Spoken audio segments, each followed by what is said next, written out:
most megkérem Gálfi István urat, hogy a nemzetközi Nord Group csoportról beszéljen 5 percet. Köszönöm.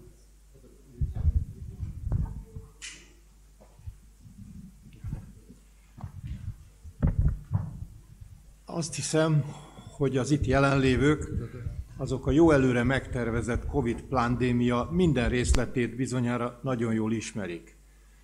A Covid sötét felhői már rég elvonultak fölünk, és amióta a háttérhatalom úgy döntött, hogy a világ érdeklődését másfelé fordítja, tudjuk, hogy Vladimir Putyin 24 óra alatt megszüntette a Covid járványt, legalábbis a fősodratú sajtóban, és azóta nem nagyon hallunk erről. Azonban van néhány baljós dolog, ami itt maradt velünk.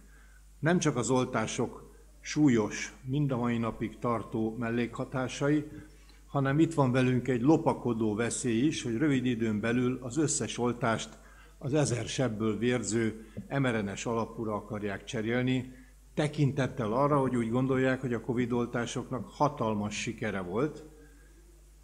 Fél évvel ezelőtt ezen a borús égbolton felfedeztem egy reménysugarat, ez a Nord Group csoport.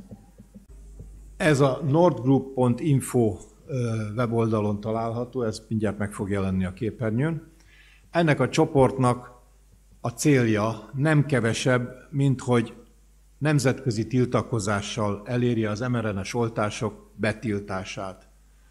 A Nord Groupnak akkor 10 észak-európai ország volt a tagja, akinek orvosai, tudósai és politikusai írták alá a nyilatkozatukat.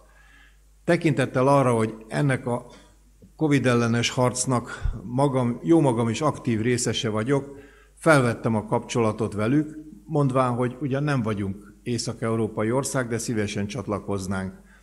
Mondanom se kell, hogy nagy örömmel fogadtak bennünket, így megkerestem az Orvosok a Tisztánlátásért csoportját, akik örömmel csatlakoznak, úgyhogy szeretném a külön köszönetemet kifejezni Tamasi József és Pócs Alfréd doktor uraknak, akik a Tisztánlátás Társasággal együtt egy emberként írták alá a nemzetközi petíciót. Így lettünk mi a Nord Groupnak a 14. tagja, de a csoportnak jelenleg már 27 tagja van, ezek zászlói láthatóak lesznek majd a képernyőn.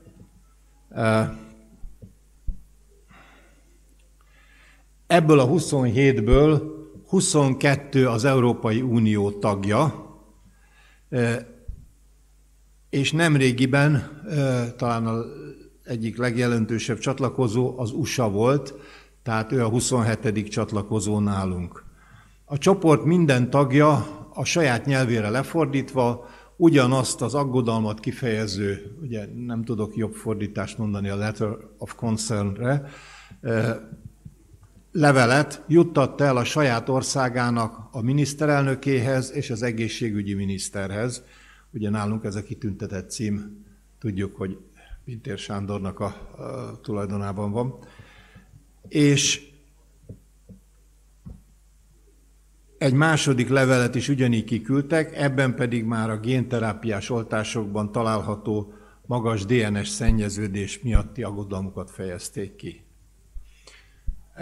A 27 tagország már nagyon jó eredmény, azonban engem szomorúsággal tölt el, hogy néhány közeli országot még nem sikerült feliratkoztatni ebbe a tiltakozásba. Hiányzik Lengyelország, Románia, Horvátország, Szerbia és meglepő módon Szlovákia is, akiről tudjuk, hogy ők azért kormányzati szinten is harcolnak ellene, és ne felejtsük el, hogy Szlovákiában még humán ivermektin is kapható volt a Covid időszak alatt. Ha arra kérném a hallgatóságot, hogyha valakinek vannak kapcsolatai ezekből az országokból tiltakozó orvosokkal vagy orvoscsoportokkal, akkor kérem, hogy segítsen, hogy fölvehessük a kapcsolatot velük, hogy a Nord Group tagjai lehessenek. Jó lenne, hogyha elérnénk azt, hogy már nem a 22, hanem az EU-nak mind a 27 tagországa tagja legyen a Nord Groupnak. Kérem továbbá azt, hogy aki meri és aki megteheti, az írja alá támogató nyilatkozatot, hiszen fontos lenne, hogy minél több támogató legyen feltüntetve a weboldalon, növelve ezzel a nemzetközi súlyunkat. Amennyiben kérdésük van, kérem írjanak erre az e-mail címre, és nagyon szépen köszönöm a megtisztelő figyelmüket.